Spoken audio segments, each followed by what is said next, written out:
You are experiencing the Knuckleheads of Liberty podcast.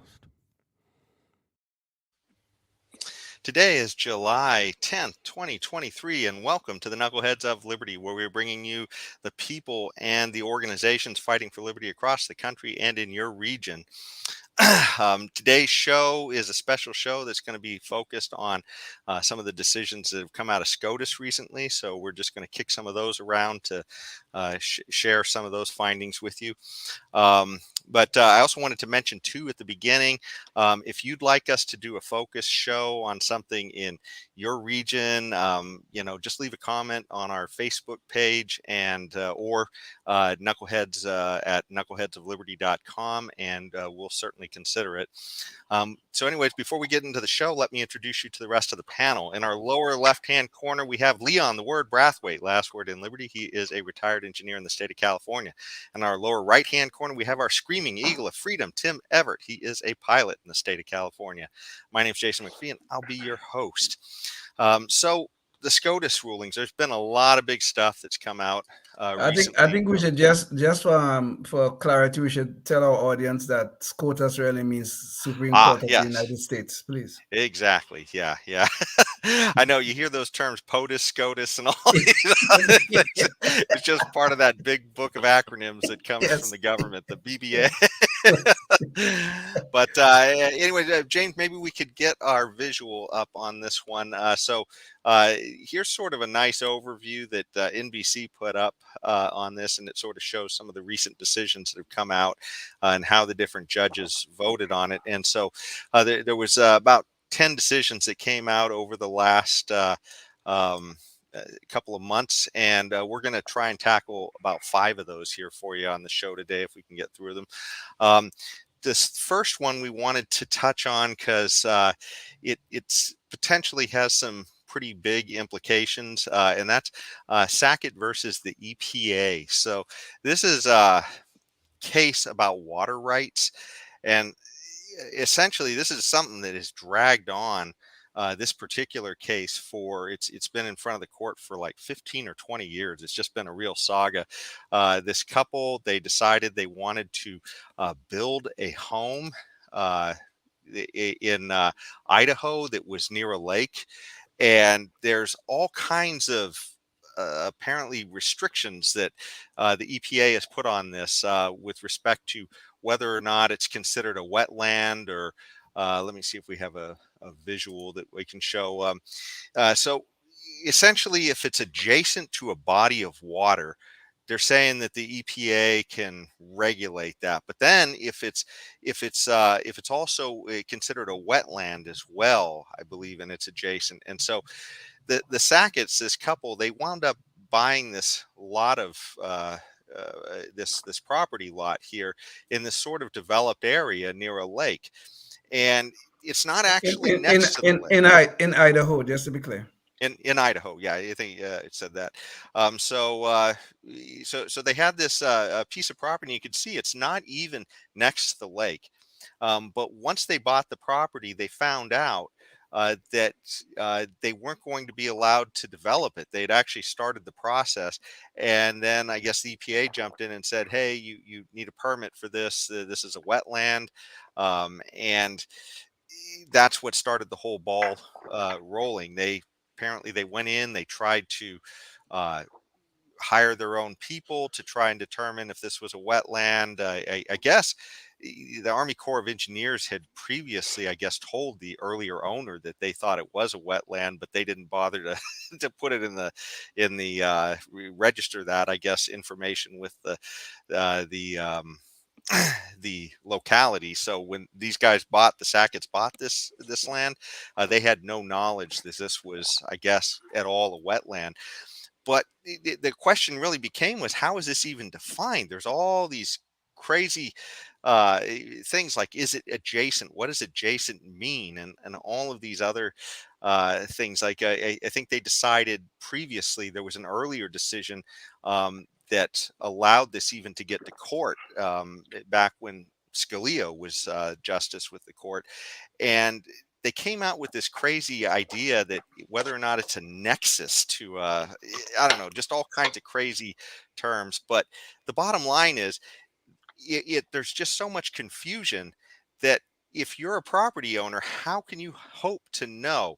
And so we actually have an audio clip from the oral arguments of Gorsuch questioning the attorney for the EPA.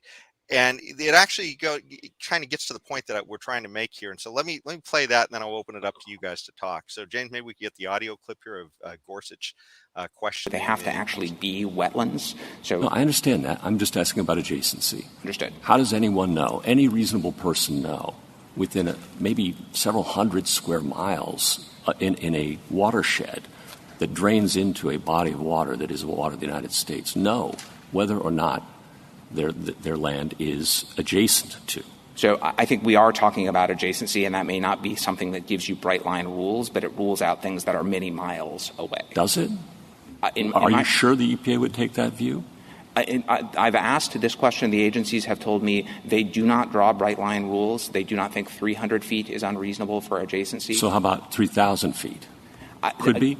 I don't know the ansor to that, Justice Could it Gorsuch. be 3 miles? I don't think it could be 3 Is there a process for... I'm sorry. I'm just so it couldn't be 3 miles? I don't think it could, Justice. Could it be 2 miles? That, again, when we start to talk about miles, that sounds too far to be 1 mile? Approximate to me. Again, and I see where this is headed, but again, I think... So if the federal government doesn't know, how is a person subject to criminal time in federal prison supposed to know? So the agencies, in recognition of this problem, make available free of charge jurisdictional determinations as to any property. They also publicize their manuals and make available on websites every jurisdiction. They're manuals that don't tell us the answer. So I understand, Justice Gorsuch. So you can see it's kind of a confusing issue. You know, how do you even know when you're in violation of some of these laws? And it's pretty crazy. And by the way, that went on for close to an hour of them wrangling over these definitions, I guess, not just Gorsuch and the attorney, but some of the other justices as well. So anyways, let me throw this to you guys. What do you guys think about this? I mean, it's kind of a big decision, and it really has potentially eroded the EPA's power in this area. You know, this is a classic case of Congress not making laws on rules that are clear and concise. So they put out this thing in the law itself, in the Clean Water Act, which was the thing in question. They put out this thing that talk about adjacent to a body of water or whatever it is, without defining what adjacent meant. Does it mean a foot away, 2 feet away, 10 feet away, or whatever? It was never really defined. So the EPA, of course, as our government will always do, define it as broadly as they wish. And then we have these bureaucrats just being able to walk onto people's property, our private property, and tell us you cannot do this or you cannot do that on your own property. This is a real problem. And I was glad how this case turned out, because at least the justices try to come to some sort of reasonable definition of what adjacent should mean. And they came up with this thing of where you say about in terms of finding what is a navigable water. It must be connected. It must be continuously connected to some navigable body of water. So you can't just come onto somebody's property now and see a little body of water in a corner somewhere and say that's a wetland, and thus the EPA has jurisdiction over it. So this was a very good thing that came out of the court, and it really enhances property rights. I mean, I don't think we should be living in the United States where a property owner could be fined. I mean, they were talking like $30,000, $40,000, $50,000 a day because of some ill-defined thing called adjacent. One word, adjacent. This is a real problem. And this is not only happening at the EPA. It's happening at other places where a government bureaucrat comes onto your property and tells you can't do this for XYZ reason, and there are no clear definitions in law about it. This is a real problem. Tim, before you jump in, let me bring the visual back up real quick again of the Sackett's property, because this actually kind of shows some of the complexity of this. So this blue line over here is actually like a stream, is what they described it as. And then this is some kind of an irrigation ditch or something that is Yes. feeding into that stream. And so they're claiming, I said, because clearly this property is adjacent to other properties here. So it's not really adjacent to this body of water, but they're claiming, I believe, that it's adjacent to this ditch, which is running into the stream, which is then running into the, the navigable body of water. So they're claiming then that therefore it's a wetland. And some of the stuff that was kind of crazy. I mean, they were literally telling the Sacketts to, they wanted them to leave the property alone for 5 years and just observe it. Yes. Just crazy stuff, putting on these costs. But anyways, you go ahead, Tim. I just wanted to show that map again. Yeah, Leon did, as usual, a concise analysis of this kind of thing. And I would add just that this is seen also in the way the TSA at various jurisdictions. So I'm exposed to airports a lot, and there's a TSA overlord over a certain airport, in not each airport, but each region of airports. So you would say like in a city. So one TSA head guy will have one set of rules that apply in his determination of how it applies, because there's nothing, like Leon said, there's nothing defining. There's no definite thing to go on that they have, so they're left to their own devices. Also, so there'll be one that's way stricter than the other. So one airport you have certain rules, and then another airport you have completely different rules. And I see this all the time. And so, and some of them are just the most ridiculous rules you've ever heard of. Like, there's one airport where there's a gate, and the employees cannot walk through the gate. They can only drive through the gate. So they have their facility mere 10 feet, 10 or 12 feet from the gate. They have to get in a car, drive across to the area where the plane is parked, which is about 20 feet away. It's just it's like literally driving across a gate. They have to put their employees in there, drive them over, and the same thing coming back. They got to drive them back. This is some stupid rule that the TSA guy decided, well, that's how you got to do it. You can imagine the hit to productivity that this is a major company that I will not name, but you can imagine the hit to their productivity in this airport. That having to get everybody into a car, this little car that they have for driving across the gate. It's the most ludicrous thing you ever saw. Well, it's just like this, Well, what is adjacent? Well, gee, we don't know.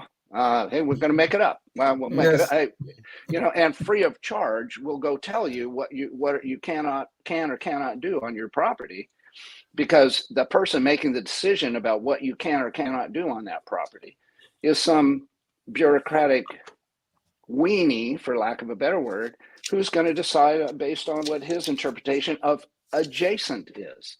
And then the same thing with the pistol brace thing, where here's another one where they had a definition for years on a pistol brace, on what is a pistol brace, and is it a thing that makes a rifle into a short-barreled rifle? Well, and Tim, just to interrupt you for a second, so where was the pistol brace one? Was that a Supreme Court thing, or was that a different court that decided this pistol brace thing? Honestly, I can't remember.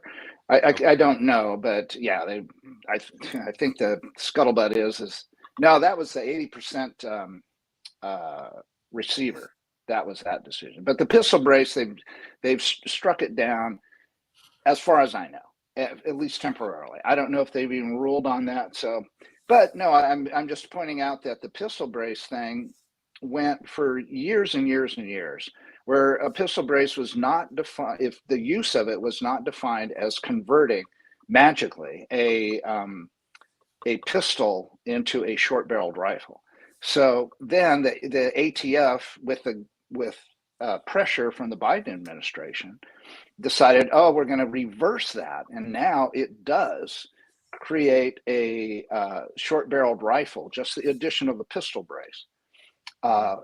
And for those of you in the audience who aren't aware, a pistol brace is essentially, it's a strap that you put on your arm and it connects to the gun. Is that correct, Tim? Yeah. So that it gives you more support, so you can hold it with one hand, I guess. Yeah, like a pistol. Okay. Like It itself is kind of a convoluted thing, but the point isn't that, whether or not this is what it is, this pistol brace. The point is that the ATF is just kind of like, oh, gee, by the way, yeah, I know we told you guys, we're playing Monopoly, but we're going to change the rules. I know we told you guys it was okay in the past, but now, oh, no, because we have a new president, top-down central planning one more time. And again, this whole stuff, this is just all this stuff, this lack of definitions, all these things, this lack of actual batting it back and forth in Congress to come up with exact law that can apply and make it easy for a landowner to know whether or not his property is restricted. All this stuff is top-down central planning, putting more decision making not into the hands of a well-written law that you can see definitions and definite, is it black or white kind of thing, but it's all based on the whim of whatever bureaucratic weenie is in power over that jurisdiction, and that's all I have to say. Part of the issue with all this too, it seems like, especially, see, you just introduced the minutia of this idea of a certain type of gun thing, and then we're talking about, whether or not your property can have a certain amount of water on it and be regulated by the government. Just all kinds of these convoluted things. Well, essentially, it kind of brings up the idea that it is impossible for us as citizens to know when we're in violation of the law on all these things, which is a real dangerous place. And that is exactly the point. Okay, without clear and concise laws, without objective standards in terms of making determinations about anything, without those things, we are at the mercy of the federal government, of the central planners, I should say, because in California, we have the same problem here. We are at the mercy of these bureaucrats to even imprison us for committing acts that we thought was totally legal because of this fuzziness in the law. And this is a real problem. Yeah, that's why that book, the theme of the book, 3 per day or 3 a day or something like that. 3 felonies per day, yes. Yeah, that's it. When you have that many laws on the books, like we have here in the United States of America, the land of the free, this place, remember? That's what happens. You unwittingly are in violation of numerous laws all the time. All of us are, because there's so many. I mean, yeah, if they wanted to go after and throw everybody in jail, what's that going to do to the income, the tax base? How's that going to improve your tax base? But they could probably throw all of us into jail just because, if they wanted to, because there's so many laws we don't even know about that we violate constantly. Well, but the most dangerous part of this, though, is that they can't enforce all of these laws all of the time. Otherwise, the country would come to a screeching halt. So essentially what happens is the stuff is getting enforced when it's convenient for the government or when it's politically convenient. There we go. And therefore, if your name is, say, Tim Everett, and you are caught with cocaine and a computer that shows you've been dealing with prostitution and getting bags of sacks of cash from other countries to influence the government, you can bet you're going to be thrown in jail, Tim. But if your name is Biden, different story. No problem. Story. You mean like if I threw my gun into a garbage bin? I did that. Yeah, I might get in trouble for that, right? They trace that gun right there. Or even further than that, you lie on the application about your drug use. You all right? Oh, that's right. Yeah, exactly. Yeah, lie on the application. Well, I think let's shift into the next story. Jane, maybe you could bring up the visual again. And this one is going to take us to a topic we've talked about in this show before, and that is student loan forgiveness. And so this has been a real fiasco. Essentially, Biden, as he was on his path, I believe, to getting elected, was essentially making promises to forgive student loans and such. So almost essentially buying votes is what it appeared was happening. But the bottom line is that he has. The question was, did he really have the authority to do this? And let me bring, so that was essentially the overview, Biden versus Nebraska. And here's the actual story on it from Cato. Supreme Court strikes down Biden's loan forgiveness program. So this one was more narrow. The last topic we talked about was 9-0. So I mean, even the sort of left justices thought the EPA had overextended its powers and some of that stuff. But in this case, it's a little more narrow. It's essentially the conservatives versus the sort of leftist judges on the bench. And so the crazy thing about this is that almost everybody was saying that Biden did not have the authority to do this. I mean, if it's a spending thing, that's a congressional authority. That's the way Congress has the power of the purse. The president can, is supposed to execute the laws that Congress puts forward, but he doesn't have the power to just decide to give money away. Essentially, that's not under his purview. Essentially, making law, which is not, the executive branch cannot make law. These are not supposed to. Yes, exactly. And so, I mean, they have regulatory authority, but that's a lower level than the statutory authority of Congress. But anyways, so in this particular case, the question has come up: does he have that authority? And he's been saying, yeah, I have this authority. But it's funny because we actually have a video clip here that you may have seen already. But a couple of years before this decision from the Supreme Court, Nancy Pelosi said, look, he can't do this. And now it's sort of coming back to bite the Democrats because they decided they wanted to do it at some point. And it was a little bit of an inconvenient thing that Nancy Pelosi had sort of put this out there. But let's roll with that and show Nancy Pelosi telling us the law. People think that the President of the United States has the power for debt forgiveness. He does not. He can postpone, he can delay, but he does not have that power. That has to be an act of Congress. So it's pretty clear.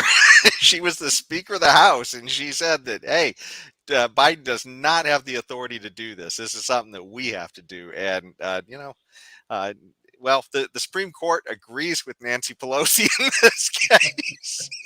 And so they've said that, that Biden was not going to be able to. You mean the conservative Supreme Court predominantly agrees with Nancy Pelosi? Is that what you just said?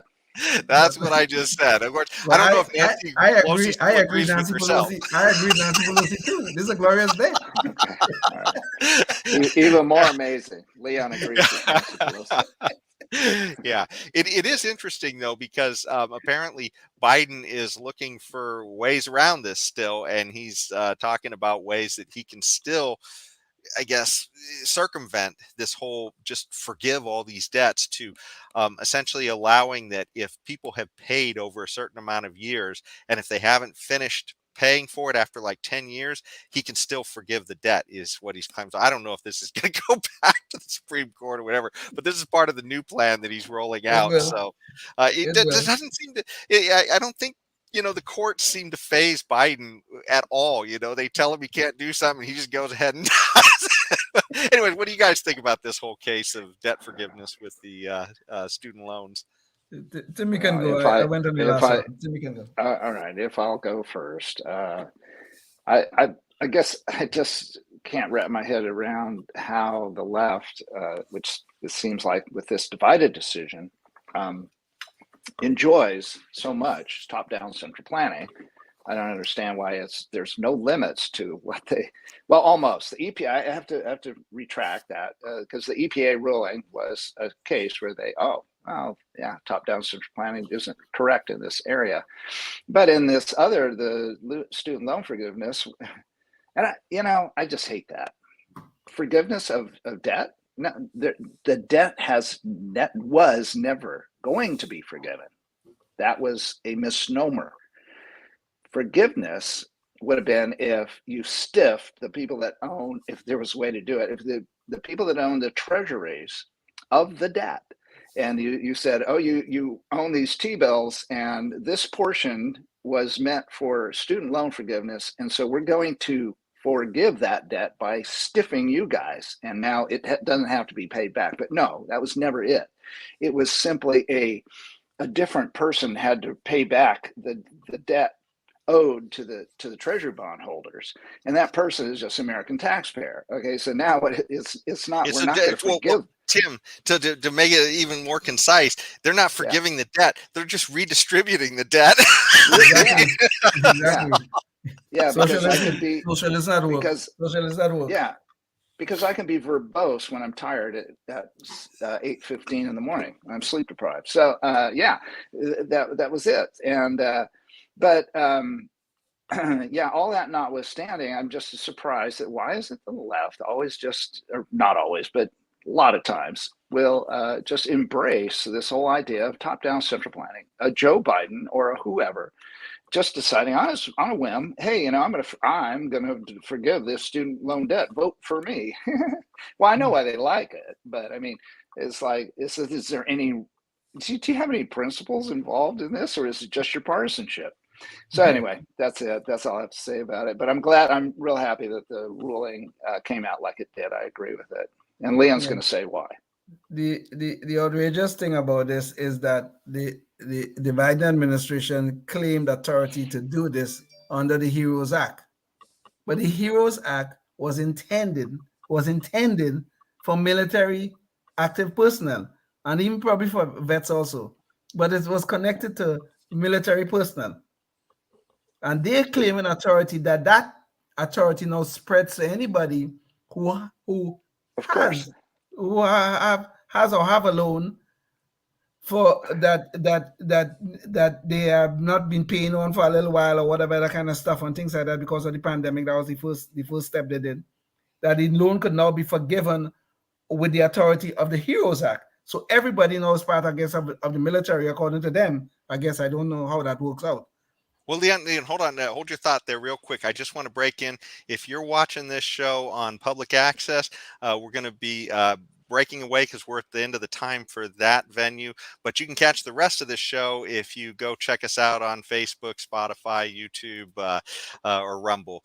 And we got a lot of other good shows to check out there too. And you can finish listening to this conversation there.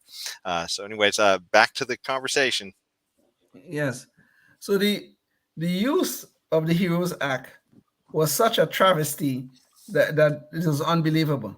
But they looked at it and they came up with this fancy stuff. But the main thing about this thing, the main thing about the whole thing, was the executive branch of government was actually making law, which is seriously problematic. They were actually making law. But that is a power reserved for the legislative branch, which is the Congress of the United States. That power is reserved there, especially power of the purse involving, this was a financial transaction. And that is embedded in our Constitution. But the Biden administration, they claimed it. This is our right. We're going to do it. And we're going to buy our votes by forgiving these debts. And look at the word they use, forgive. Really? Forgive? When is we, the taxpayers, going to take the burden of this thing and they call them about forgive? So the students are forgiven, but what about us, the taxpayers? What about us? And worse yet, what about us who send their kids to school and actually pay their loans off? What about us? This was so ridiculous, it was unbelievable. So I'm very happy the court ruled the way it did. Mm-hmm. Yeah. And, another, just kind of a side thing on this whole issue is, why is the government involved in this in the first place? I mean, it's just like the government is just got its nose into everything, making it so complex and causing all these problems. And think about what the product is here too.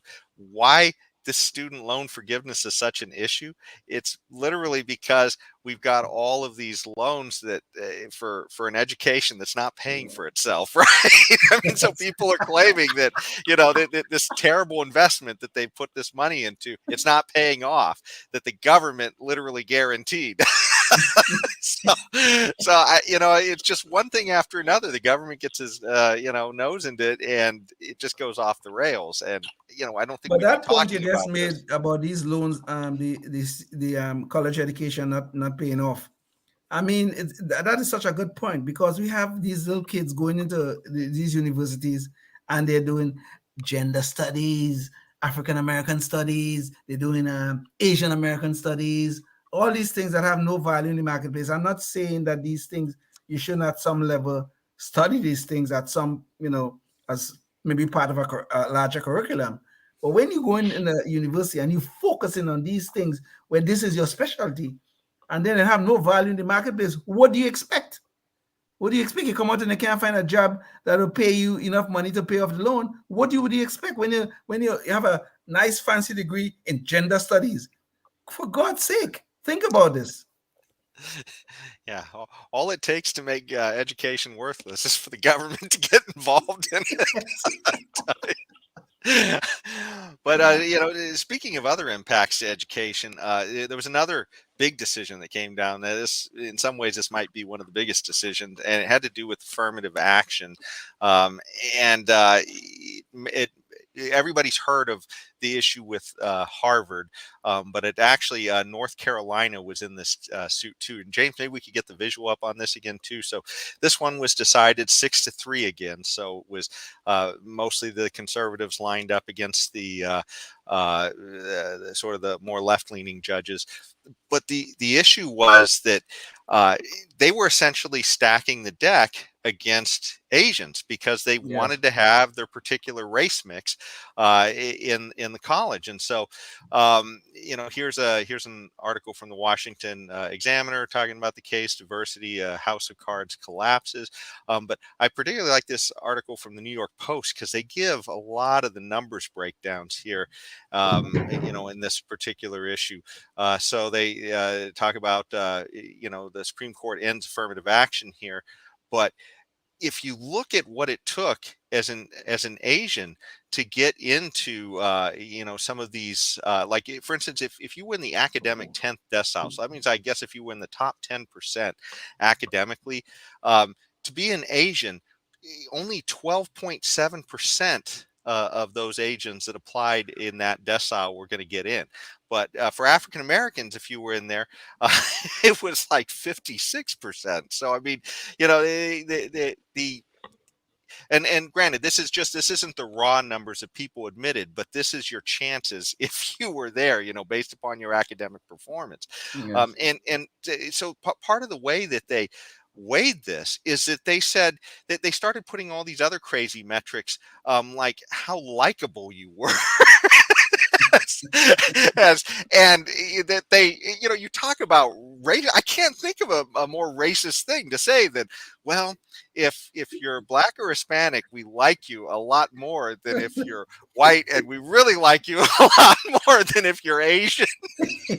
So, I mean, we're not making this up. I mean, this is literally what Harvard was doing, and they're claiming it's not racist. They're claiming, this is just the way we do things nowadays to get the type of student body that we want to see. So it's just horrendous. And let me bring up we have a video clip here too, because this is what should really be guiding this. This is Martin Luther King himself. Just a short clip of him giving us guidance on where we were supposed to be going with all this. Oasis of freedom and justice. I have a dream. My 4 little children will one day live in a nation where they will not be judged by the color of their skin, but by the content of their character. I have a dream today. Well, that dream was not alive at Harvard, apparently. So and not alive in quite a few places run by Democrats today. And I just want to show you too. I mean, the idea of that content of character versus color of skin. This was literally Martin Luther King's dream was put into the California Constitution. And back in 2020, the Democrats here literally were trying to remove that so that they actually could discriminate. If you look here, they had a Prop 16 and it failed, but 43% really wanted to get rid of that, which is a scary number.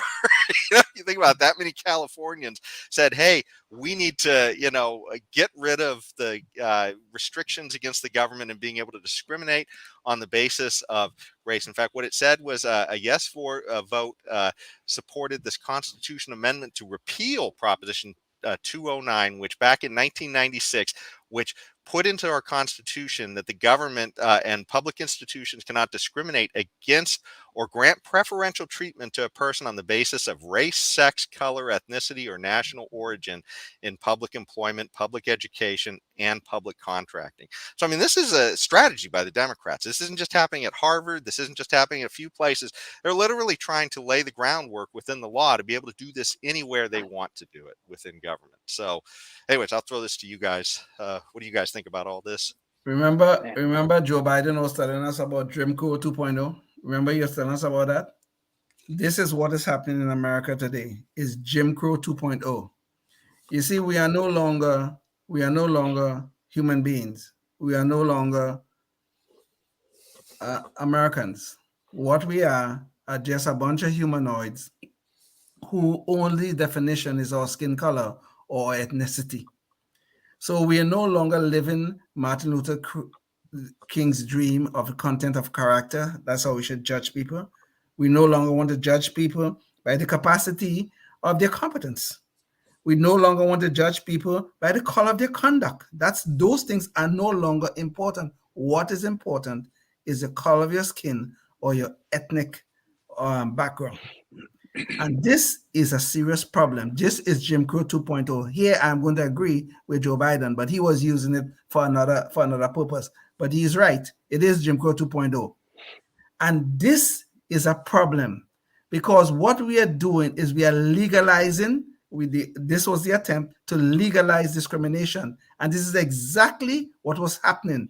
We were giving preferences to whites during Jim Crow 1.0.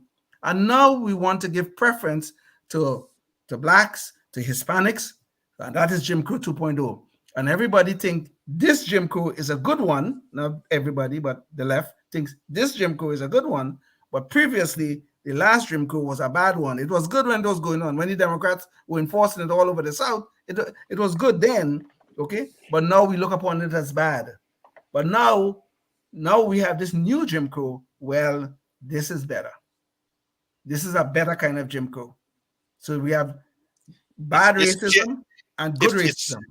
It's not just Jim Crow 2.0, it's Jim Eagle. Remember? Jim Eagle, thank you. Thank you for the correction. Thank you for the correction. Biden told us. Yeah. So what the left wants now is for us to live in a society, where discrimination is legalized, racism is legalized, as long as it is directed as the quote-unquote correct ethnic group or demographic group. And this is the society that the left wants to take us to. I am glad the Supreme Court ruled as they did.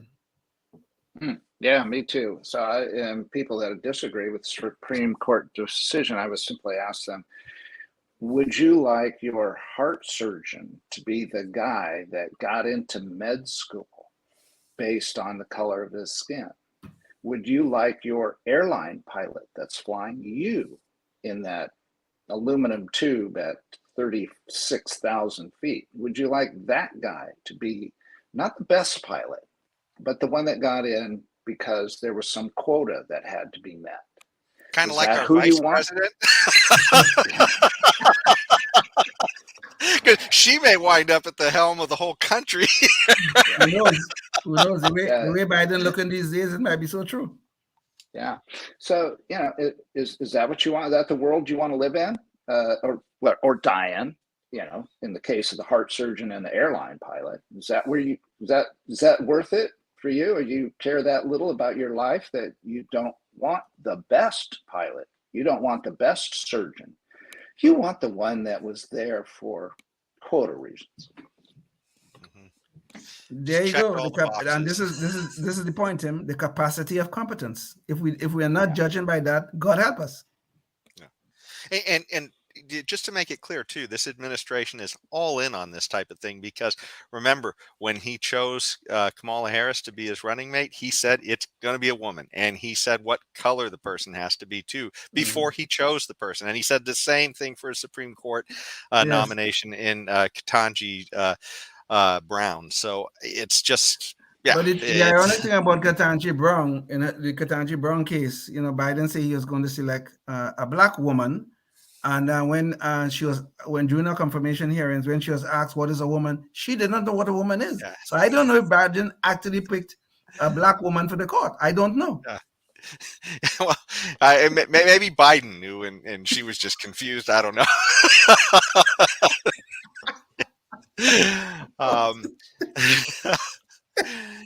But anyways, I think this is a good point to move on to the next case. And let's see, I'm trying to remember which name of that case. Oh, okay, here it is. It's Creative versus Alenis. And could we get the visual up on that, James? So this is one about essentially we're just leaving a case of saying whether or not the government can discriminate against you, or institutions that are highly funded by the government being able to discriminate against you. But now the Supreme Court here is wading into whether or not an individual can discriminate, at least with respect to speech. So they didn't quite get into the full discrimination, which would be a little bit more along the lines of libertarian freedom, I guess you might say. But here it's just with respect to speech. So in this case, it was a web designer, and she was asked by a gay couple to do a web design, I believe, for a same-sex wedding. And she said that, well, this is going to require a lot of essentially I guess artistic ideas, and and also verbiage that she's going to have to create that would endorse something that she doesn't actually endorse. So you could think of it kind of on the flip side. Suppose it was a person who was maybe a black person having to make a cake for a guy who comes in a Ku Klux Klan Grand Wizard robe, and stuff, and says, "Hey, I want you to make a web design for our club because you're the only web designer in town, and we need to get the hate on our Wednesday nights or whatever. So we need you to participate in this for us." Well, I mean, and so this is essentially what was happening here, and so the court said that now, again, 6-3, so the conservatives versus sort of the left judges, that essentially that that a person has the freedom to opt out of these sorts of things. That they, if it's sort of a general product, like if they're selling Twinkies, they got to sell them to everybody. But if you're making sort of a more personalized product, you can opt out if you don't agree with the message that's being pushed. So what do you guys think about this case? Well, I think the case was about, can the government force you to deliver messages that you disagree with? Because I think the whole issue was a Colorado law that would require have required the web designer to do this job. But you raise a very interesting point. What would have happened if the web designer was black, and guys from the Ku Klux Klan walks in and say, "Hey, I need a website that where they could go and find out all the horrible things we have to say about black people." I mean, right. I mean, you could see what kind of problems you could get into when the government is trying to force you to provide services where you're delivering a message that may be contrary to the fundamentals of your very existence. And I do support the ruling as it came down, where the web designer does not have to do this, and I think this is a very good thing. The only thing also I would say, though, I think this is a private business anyway. These web designs are private business. And I don't know why any government should want to force them to serve any customer, quite frankly. Why don't you go find another web designer who's willing to do it? She lost the business. That's her loss is on her. Somebody else will gain from her refusal. I don't see what the problem was, but there was a law in place here that was forcing her to deliver that message, which was obviously against the concept of being an American, I think, and certainly against the issues involved in the First Amendment. Yeah, good points. Yeah, and I agree with the decision. And I do think that just to add one more kind of background information, even though I agree with the philosophical position of the decision, I would just only point out that this lady sued the government herself, the state governor there, I guess, and so to me, this kind of thing, this problem is, or this solution is in search of a problem, because it's just not that much of a problem. I mean, there was the cake thing, which was a good example. The cake baker, just to refresh baker, everybody's, where he would sell a cake, but he wouldn't actually design it for a gay wedding. So yeah, right. Go ahead, Tim. Yeah. So because he didn't want to be a part of that. So there's probably very few instances where this is ever going to be a problem, because most people will be willing to take your money. You want to design a web site, and I have the money, you have the time. Most people say yes, but I can see the philosophical thing. You don't want to be forced to do that. You don't want to be forced, whether you're a left-leaning liberal or a right-leaning conservative. You don't want to be forced, whoever you are, to work doing something that would be rubbing you raw as you were doing it, and so, yeah, I'm glad this is a good example, I think, of where top-down central planning lost one. And so I agree with it. Well, and to sort of hammer home what you were just talking about as well, it's funny because a lot of the people who are for forcing this person to do this work, they are the same people who, when Donald Trump was elected, they thought it was just fine if a person would not design a dress for Melania to wear, and they bragged about it. They said, I will not design a dress for her to wear. I will not perform for Donald Trump at, his, and of course, Trump is, this is clearly about a political ideology. They don't like it, and they're exercising what should be their freedom not to. But they don't want to give that same freedom to other people, for whatever reason, to make these. Yeah. So yeah, it's sort of the shoe on the other foot type of thing. And I never seem to do that test. I see how we're avoiding the H word here so deftly. Yeah. Yes. Well, definitely. Yes. Yeah, it's impossible to get around nowadays, but there's a sort of another case about discrimination, but this one has to do with businesses being able to, I guess, discriminate against the accommodations that they allow for different types of workers. And so this one was Groff versus DeJoy, and it had to do with businesses being forced to give accommodations to certain workers for certain things. But when it came to Christians, if a Christian said, hey, I would like to be able to have, some accommodation to be off on Sundays when I pray, that, they weren't willing to, that some businesses aren't willing to do that, I guess. And so the court said, well, if we're going to have these, reasonable accommodation things, then we can't exclude Christians from that group. And as sort of a liberty-minded person, I mean, I agree with the concept of you shouldn't have different classes that you're having special rules for. Personally, I kind of feel like it's more of a thing where, hey, this is sort of a private arrangement between a business and an employee, and it should be a voluntary relationship. But anyways, the court decided 9-0 on this one. So oddly enough, the sort of left-leaning judges were sort of sympathetic to the Christian on this one, and this was a particular story. I think this is the man, Gerald Goff. it was, I guess, the United States Postal Service, so they didn't want to was, give yes. him time off, which is, so it's not even a private employer here. It was actually a government or quasi-government employer. So, anyways, what do you guys think about this one? Well, if the business is given accommodations to other religious groups, then I can't see how they could deny anyone the same accommodation. But my problem with this whole rule, and it goes back, takes a step further back, in the sense that you do not have entitlement in any job.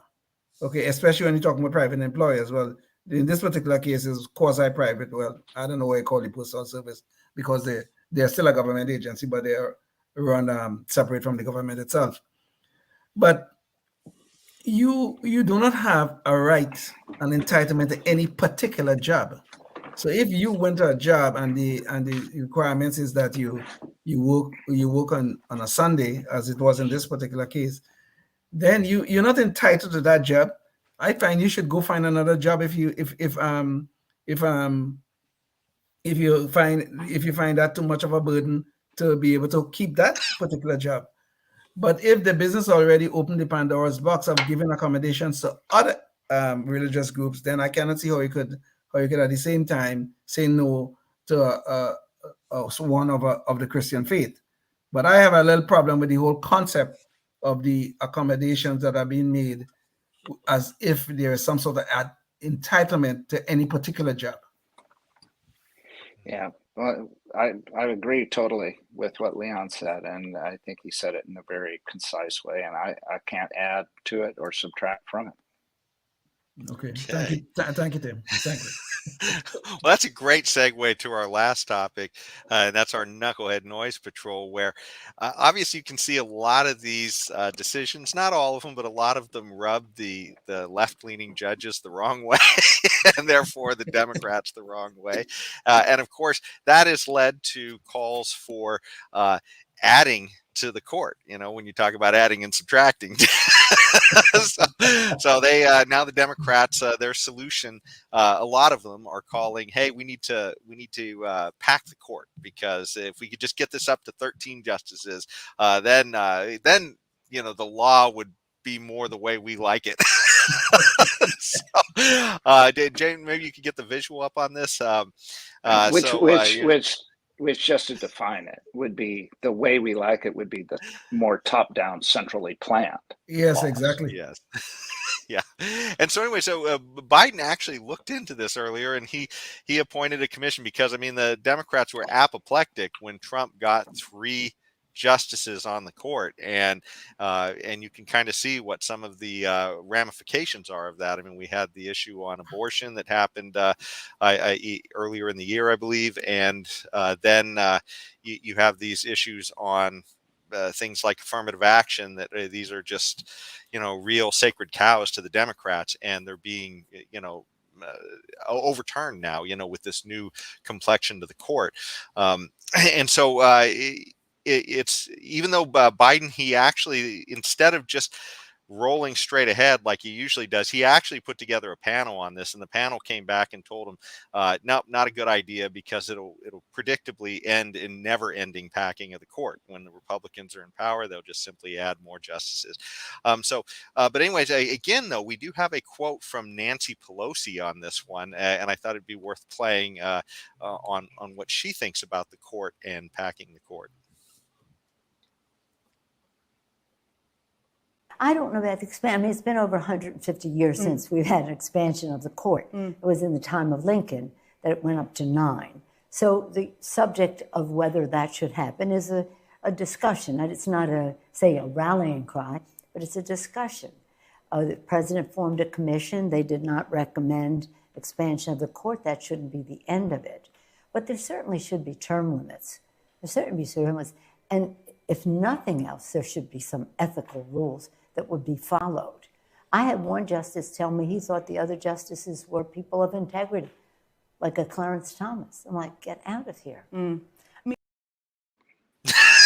so not only are they necessarily want to pack the court, they want to find all kinds of ways to get these justices off of the court. They want to they smearing them, saying they lack integrity, anything, because they're not agreeing with them. That seems to be what the case was. But it's funny though, because for somebody who's claiming that Clarence Thomas lacks integrity, she was benefiting quite a bit from her husband having all kinds of inside information. Tell me this thing here.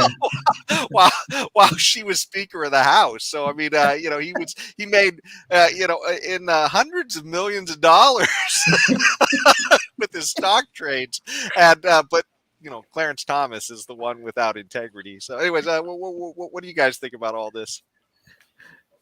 Well, these people. I mean, I can't use the H word, so I will avoid it. Okay. But Nancy Pelosi, of all people, could talk about ethics and integrity.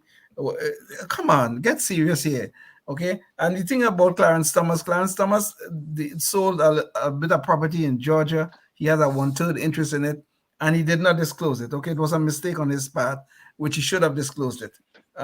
But these people trying to find ways to get these people off the court.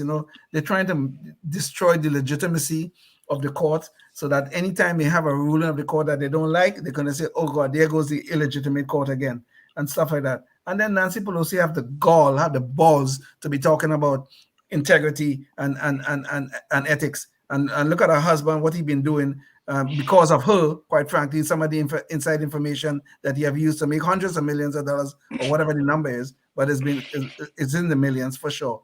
And these people are unbelievable. Any thoughts, Tim? No, I'm sorry. I'm being distracted. No, other than that, did I say hypocrisy? Anyway, there's some hypocrisy going on around here, and so that I've gotten that out of the bag and said the H word. What a way to end the show. It's too bad Fauci can't dream up a vaccine for hypocrisy. maybe some masks that might help, and some social distancing for all those Congress people. That should help. Yeah. I think we could get that out with a warp speed. I think we can get that out, maybe in a few weeks. Oh yeah, we'll get all politicians vaccinated, especially Democrats. Yeah. Well, you've done it. You've dropped another hour with the Knuckleheads of Liberty. But I hopefully you've gained something out of this. We think it's been a good exercise going through some of this SCOTUS decisions and some of the big implications some of these things have on our liberty. So thanks for joining us, and until next time, stay free. Yes, indeed. Life, liberty, and the pursuit of happiness, always and forever. Thank you for listening to the Knuckleheads of Liberty podcast. Find us on Facebook, Rumble, YouTube, your favorite podcast network, and at knuckleheadsofliberty.com.